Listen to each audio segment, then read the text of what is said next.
դուք անդրադարձել եք գրառումով, պարոն Ռուբինյան, բայց այդուհանդերձ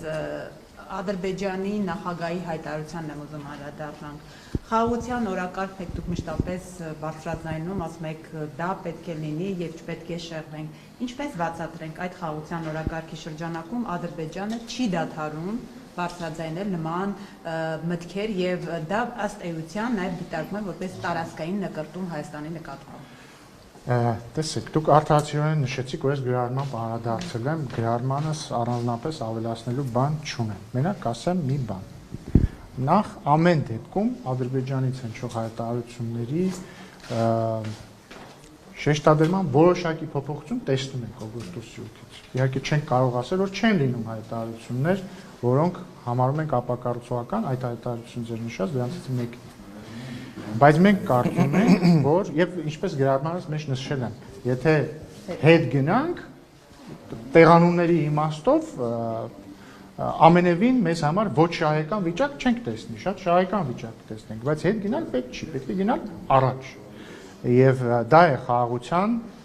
ամրապնդման եւ պահպանման ձևը։ Ես պետք է ասեմ, որ երեք մի քաղաքացի մի գրառում էր կատարել, կամ մեկնաբանություններ կատարել մի գրառման տակ, ասում էր Ալիևը ասում է, որ քարտեզում Սևան չկա, Գյոբչա է, դա է խաղաղությունը։ Մի կողմ թողնենք, որ քաղաքացին սխալ էր մեջ բերել, Ադրբեջանի նախագահը ասել էր, որ ցարական քարտեզներում Սևան չէր, Գյոբչա էր, ոչ թե այս պայմաններ խոսում, բայց դա մի կողմ։ Եվ ես նրան պատասխանեցի, որ ոչ, խաղաղությունն այն է, երբ որ ռուսական ծագման ցորենը երկաթուղով Ադրբեջանի տարածքով գալիս է, ներմուծվում է Հայաստան։ Ես խնդրեի օպերատորներին մի քիչ ցածրաձայն խոսել, որտեղ չեմ կենտրոնանում։ Եվ դա է խաղաղությունը, եւ դա հենց այն է, ինչ տեղի է ունեցել երեք էկոնոմիկայի նախարար Գևորգ Պապոյանը հաստատեց, որ ռուսական ծագման ցորենը Ադրբեջանի տարածքով երկաթուղով ներմուծվում է Հայաստան։ Սա հասկանում եք ինչ, եւ սա ի հավելում են արդեն իսկ հայտարարված ղազախական ծագման ցորենի, որը կրկին Ադրբեջանի տարածքով երկաթուղով գալիս է Հայաստան։ Սա ես առանց չափազանցության եմ ասում, սա պատմական իրադարձություն է եւ այսպիսի բան վերջի անգամ եղել է 1991 կամ 92 թվականին, այսինքն պատերազմի ակտիվ փուլից առաջ։ Սա առաջին անգամն է, որ Ռուսաստանից եւ Ղազախստանից երկաթուղով Հայաստան որևէ բան ներմուծում է։ Կներեք, դուք կանխեցիք իմ հարցը։ Հենց այդ թիվը, որ դուք պատնանշեցիք, ասում են, այո, դա եղել է, դա նոր բան չի, բայց դա չի կանխել։ Ոնց նոր բան չի, նոր բան է։ Չէ, 91 թվականին ասեցիք, չէ, որ եղել է նաև այդ ժամանակ։ Չէ, ոչ միայն 91 թվին, չի կանխել է դա զարգացումն, այսինքն պատերազմը, Արցախի հետ կապված իրադարձությունները չի կանխել դա։ Դա մի քիչ տրամաբանական, հասկացա ինչ եք ասում, բայց դա մի քիչ տրամաբանական չի, այստեղ հարցը կանխել չկանխելու մասին չէ, այստեղ հարցը ինչ որ բան հավանական եւ անհավանական դարձնելու մասն է։ Պարզ է, չէ, որ մի իրավիճակում, երբ որ երկու երկրների սահմանները ամբողջովին փակ են, երբ որ երկու երկրները ամբողջական իրար հանդեպ բլոկադա են իրականացնում, երբ որ սահմանին խրամատներ են եւ զինվորներ, այդ իրավիճակում ռազմական բախման հավանականությունը տասնապատիկ անգամ ավելի բարձր է, քան այն իրավիճակում, երբ որ սահմանը բաց է եւ բան չկա,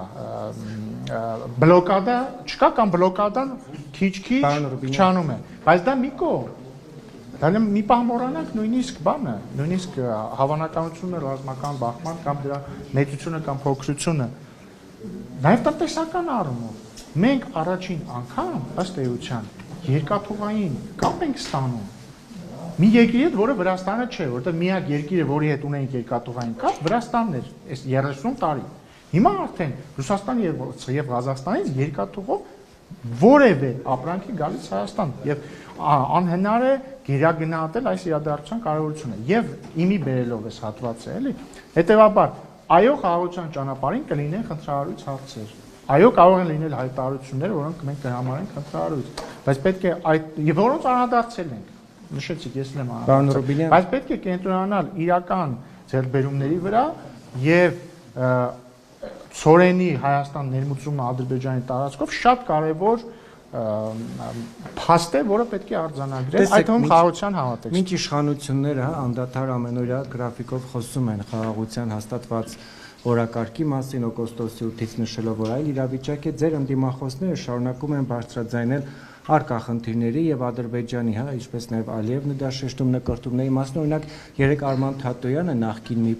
տեսանյութ էր հրապարակել, նշելով, որ եթե ՔՊ-ին հաջողվի վերարտադրվել 2026 թվականին, ապա Ադրբեջանը կիրականացնի նաեւ իր զավթողական մեկ այլ քաղաքականություն, Հայաստանի տարածքը կբնակեցնի ադրբեջանցիներով։ Պարոն Թաթոյանը դասական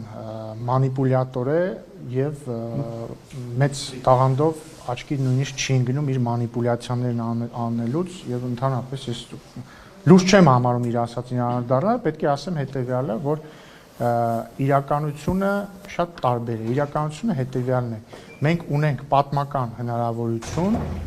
հաստատված խաղաղությունը ինստիտուցիոնալիզացնելու, անշրջելի դարձնելու եւ երկարատև դարձնելու։ Եվ 2026 թվականի ընտրություններին Հայաստանի քաղաքացիները ունենալու են ընտրություն։ Ընտրել երկարատև խաղաղության միջև, խաղաղության, որը կտևի տասնամյակներ, մի վարկյա մի ընդհատեք ինձ, խաղաղություն, որը կտևի տասնամյակներ, որոնց ընթացքում մարդիկ չեն ունենա արդեն մեզ համար հարազատ դարձած, վատ իմաստով հարազատ դարձած անհանգստությունը իրենց որդիների, եղբայրների, հայրերի, իրենց իսկ սեփական կյանքի համար տասնամյակներ, որոնք մենք կծախսենք տնտեսական զարգացման համար։ Այս սրա միջև քաղաքացիները պիտի ընտրեն եւ տարատեսակ մանիպուլյատորների միջև, որոնց իշխանության գալու դեպքում խաղաղությունը, փխրուն խաղաղությունը, ոչ առանց խնդիրների խաղաղությունը, բայց այնուամենայնիվ խաղաղությունը կդրվի վտանգի տակ։ Բայց դուք ինչ երաշխիքներ ունեք։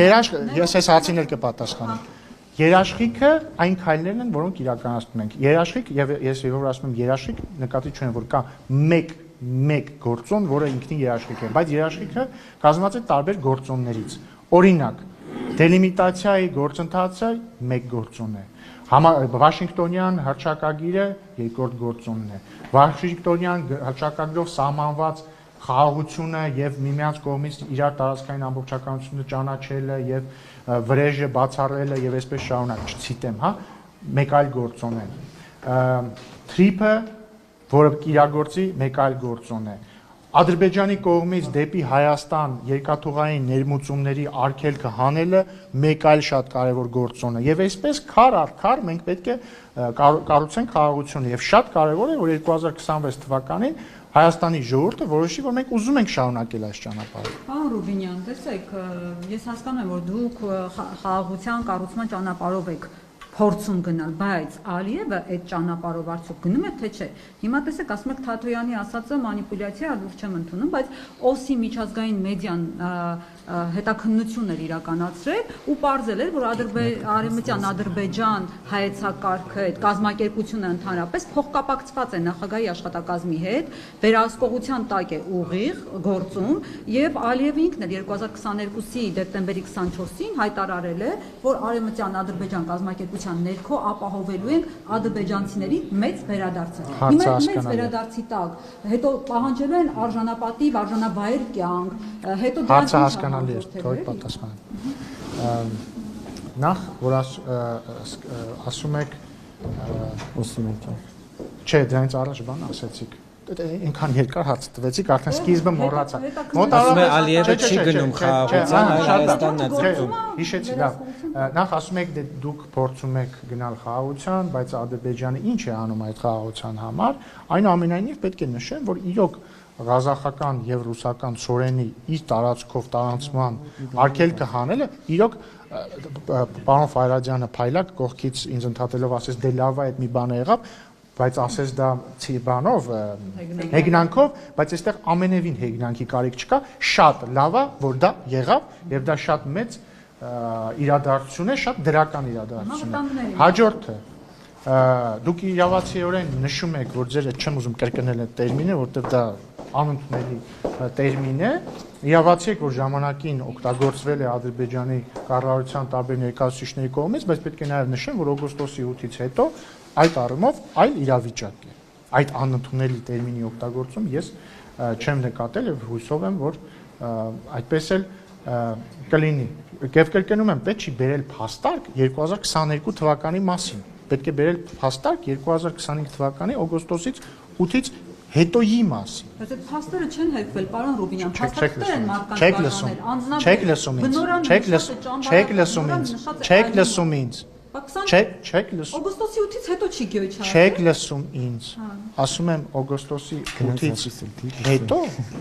եթե խոսում ենք արևմտյան Ադրբեջան տերմինի մասին։ Ես նման տերմինի օգտագործում չեմ տեսել եւ շատ լավ։ Այսինքն պնդում եք, որ քաղաքական Թողեք ավարտեն։ Հաջորդը, եթե դուք մատնանշում եք Արման Թաթոյանի նշածը, որ այդ կազմակերպությունը ինչ որ հաստատքներ էր տվել ինչ որ մարդկանց, այդ կազմակերպությունը ինչն էր ընդ որում ինչ որ խոսում էր ինչ որ ռոպագանդիստների մասին, ռոպագանդիստներ չէ, Civilnet-ի fact check փաստերի ստուգման հարթակը եւ FIP փաստերի ստուգման հարթակը ֆիքսել են, որ ինքը ասել էր, որ Ադրբեջանի կառավարությունն է դա տալիս, ֆիքսել են, որ կառավարությունը չէր տալիս, այդ կազմակերպությունն էր տալիս, որի գործունեությանը մենք վերաբերում ենք շատ վատ, բայց ես հիմա չեմ կարող մեկնաբանել հասարակական կազմակերպության գործողությունները այդ թվում եւ առավելապես օգոստոսի 8-ից հետո, երբ որ հստակ կառավարությունները իրենց դիրքորոշումը հայտնել են, ես ուզում եմ ձեզ հիշեցնել, որ օգոստոսի 8-ի հռչակագրի տակ սևով սպիտակին գրած է, որ կողմերը ճանաչում են միմյանց տարածքային ամբողջականությունը Ալմաթայի հռչակագրի ման վրա չունեն եւ չեն ունենալու տարածքային պահանջներ միմյանցից վրեժը մի կողմ են գնում են խաղաղության եւ այլն։ Դուք բացառում եք, որ ադրբեջանցիները գալու են, պարոն Ռուբինյան, որովհետեւ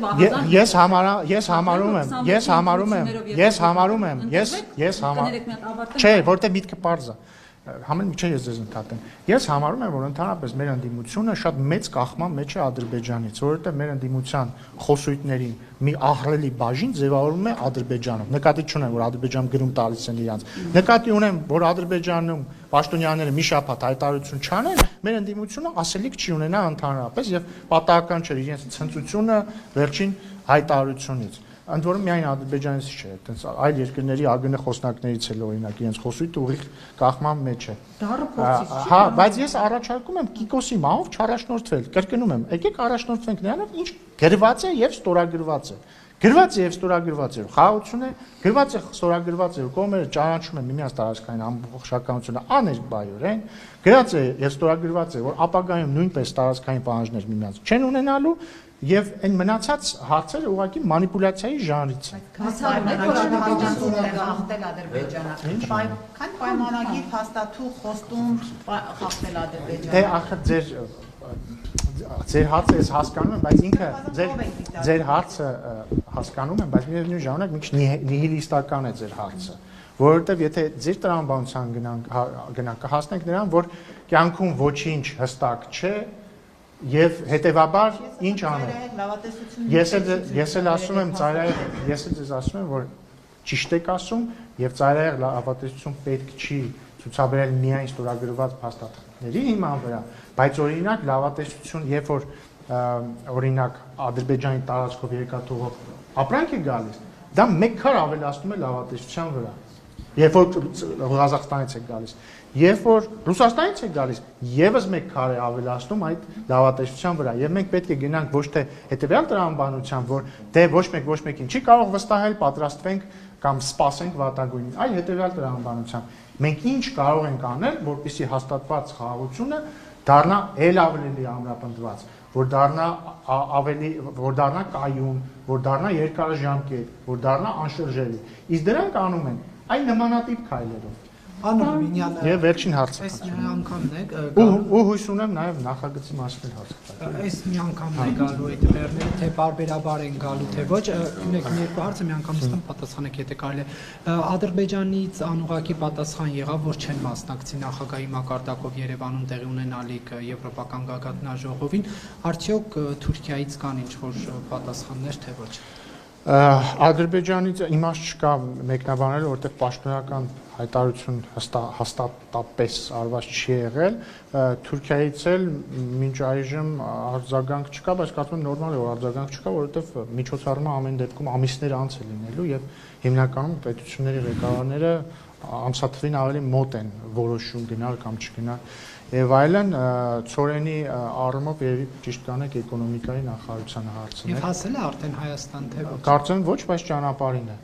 Պարոյինյան իսկ հայ-թուրքական հարաբերությունների շրջանակներում միջգերապետչական հանդիպումից նորություն կա։ Դեռ ոչ, որ լինի կհայտնենք։ Բայց ուզում եմ նաև արձանագրել, էլի, նաև ձեր իմ կողմից շատ սիրված լրագրողների պատճառով է, ու մարդկանց մոտ կարծիք է, որ ազգային ժողովում մենակ վիճում են եւ նախագծեր չեն քննարկում։ Եկել նախագիծ եմ ներկայացրել, ոչ մի հարց չունեմ, չես դրա մասին։ Ուղղակի որ նախագիծը որ շրջանառվեց արդեն անդրադարձանք լուսաբանության։ Դե բայց հարցն է, բայց լավ, հետո այլ առիթներով։ Շնորհակալություն։